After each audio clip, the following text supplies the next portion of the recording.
Olá, meus queridos irmãos e amados, que a paz do nosso Senhor e Salvador Jesus esteja no coração de cada um de vocês. Hoje eu quero falar um pouquinho para vocês sobre textos e contextos da Bíblia Sagrada. Você sabe o que é contexto bíblico?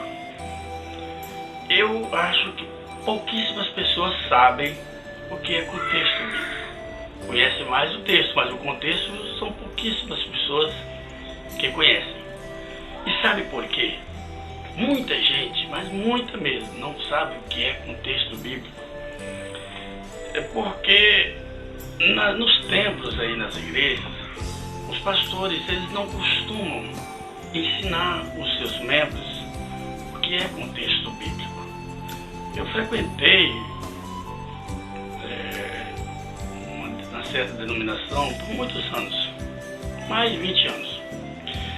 Durante todo o tempo que eu tive lá nessa denominação, eu nunca vi o pastor fazer uma reunião com os membros e falar assim: hoje nós vamos estudar sobre contexto bíblico. Eu frequentei essa denominação e visitei muitas outras também. E nunca vi dizer que o pastor convidasse alguém, que fizesse uma reunião com seus membros para falar sobre contexto bíblico. E sabe por quê? Por uma razão simples. Sabe por que eles não ensinam vocês sobre contexto bíblico? É porque a partir do momento que você passar a entender o texto através do contexto, entender a Bíblia dentro do seu contexto, aí você vai abrir os seus olhos para você entender e conhecer a verdade. A Bíblia, ela não é fácil de entender, ela não é tão fácil de entender. Muita gente lê o texto e quer aplicar aquele texto sem saber o que está dizendo o contexto daquilo que ele leu. Na Bíblia, por que nós temos que conhecer o contexto bíblico?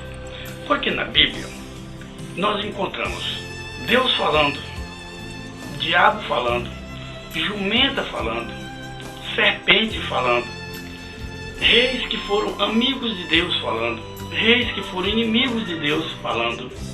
Nós encontramos profetas verdadeiros falando, encontramos profetas mentirosos falando também. Então é por isso que nós temos que conhecer o contexto da Bíblia, para a gente saber, quando a gente lê, a gente saber quem está falando, para quem está falando e por que está falando.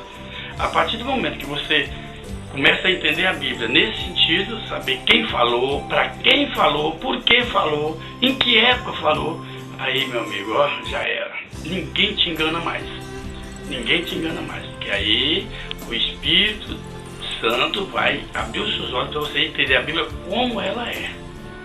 E por isso que os pastores não querem que você conheça a Bíblia dentro do contexto. Eles querem que você conheça apenas o que eles pregam, o que eles ensinam. Então, daí o motivo porque eles não explicam a Bíblia dentro do contexto. A partir do momento que você passa a entender a Bíblia dentro do contexto, ninguém te engana mais. Porque na Bíblia nós encontramos Deus falando para uma pessoa, encontramos Deus falando para uma cidade, encontramos Deus falando para uma nação inteira. Encontramos Deus instituindo festas, instituindo mandamentos, e encontramos também Cristo cumprindo tudo aquilo que estava escrito e estimulando ali, a partir dali, instituindo ali, a partir dali, uma nova dimensão de vida. E as pessoas não querem que vocês conheçam isso. Eles querem que você fique pegando coisas que eram do judaísmo, coisas da antiga aliança, trazendo para a nova aliança. E isso não é Bíblia, isso não é contexto bíblico.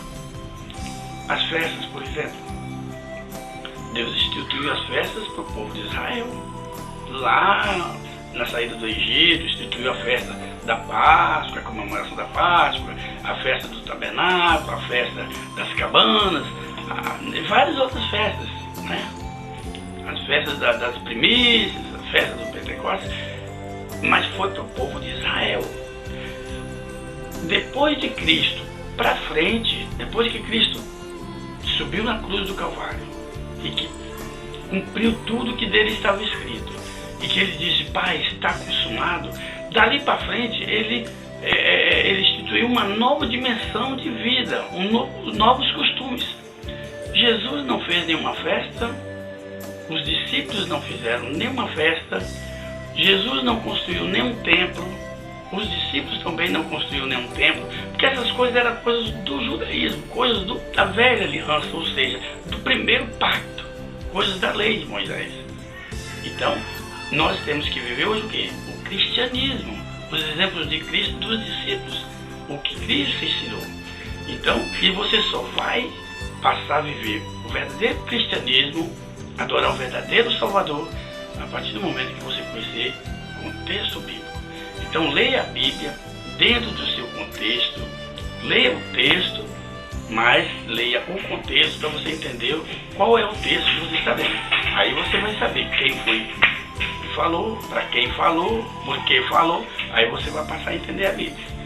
Só assim que você vai conseguir ser um verdadeiro cristão.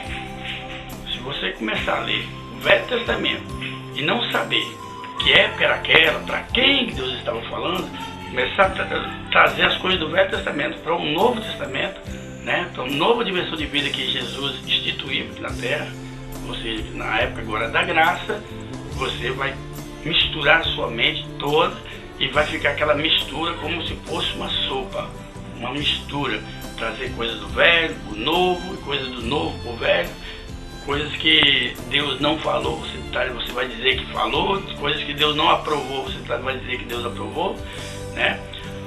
O que nós temos que seguir no Novo Testamento, as coisas do Velho Testamento que nós podemos observar e podemos continuar obedecendo, só aquilo que Cristo confirmou, como ajudar o próximo, amar o nosso próximo, né? Estender a mão ao menos favorecido.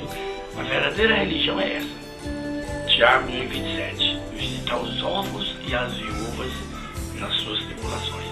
Isso está lá em Deuteronômio 14:28 e também Cristo confirmou no Novo Testamento. O amor ao próximo está no Velho Testamento e Cristo confirmou no Novo Testamento. Aí sim, aí você pode ter certeza que você está na linha certa de raciocínio do que Cristo quer que você faça. O Velho Testamento é um pacto que Deus fez com o povo de Israel. No Novo Testamento, Cristo instituiu uma nova dimensão de vida. Cumpriu tudo que estava escrito na lei. E a partir da lei, nasceu-se a igreja instituída por Cristo. A igreja que são povos, são pessoas. A igreja são pessoas que se unem para adorar a Cristo, ao verdadeiro Salvador. Em qualquer lugar, pode se reunir em qualquer lugar. Onde estiver 2 ou 3 reunidos em meu nome, eu estaria dentro do meio deles. E aí você vai conseguir ser um verdadeiro cristão. Faça isso. Não fique preso a dogmas de homens, doutrinas de homens, paredes, né? Não fique preso a isso, preso a paredes, construções e tal, coisas que Cristo e seus discípulos fizeram. Busque o verdadeiro Salvador, busque a Cristo através da palavra. Siga Ele como está escrito, sem essas parafernálias que esse povo arruma aí, sem esses amuletos aí, campanhas aqui, campanha, festa e tal, e das 7 voltas não sei aonde, das 7 quarta-feira, não sei o que, ungido, gravata ungido. Deixe isso para o judaísmo. Viva o verdadeiro cristianismo. Viva com Cristo. E seja feliz.